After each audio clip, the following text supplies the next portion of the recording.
Car එකක් ගන්න කාලේ හරි නේද? කොහොමද මේ වාහනේ? මේ තමයි Kai E04 EV range එකේ තියෙන බජට් කාර් එක.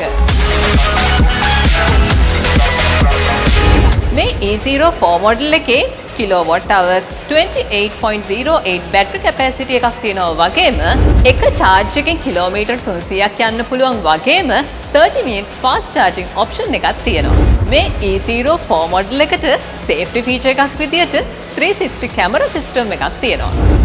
Regenerative power option එක තියෙන නිසා ඔයාට තවත් පහසුයි. ඔයා මේ වාහනේ මිලදී ගන්නකොට ඔයාගේ vibe එකට ගැලපෙන විදියට කලර් එක කස්ටමයිස් කරගන්න පුළුවන්. මේ කාර් එක ඔයාගේ කරගන්නේ කොහොමද කියලාද දැන් කල්පනා කරන්නේ. අපි ගාව තියෙනවා ඔයාගේ අතේ තියෙන මුදලට ගැලපෙන ඔයාගේ ඉන්කම් එකට සෙට් වෙන හොඳම ලීසින් පහසුකම්. මාර්තු 9 වෙනිදා සිට අප්‍රේල් 10 වෙනිදා දක්වා DFCC බැංකුවේ නුගේගොඩ ශාඛාවට හෝ බොරැල්ල ශාඛාවට ආවොත් DFCC leasing team එක ඔයාව දැනුවත් කරන්න සූදානම් වෙලා ඉන්නවා. ඉතින් ඔයාට මේ ගැන දැනගන්න වගේම මේ වාහනේ experience කරන්නත් පුළුවන්.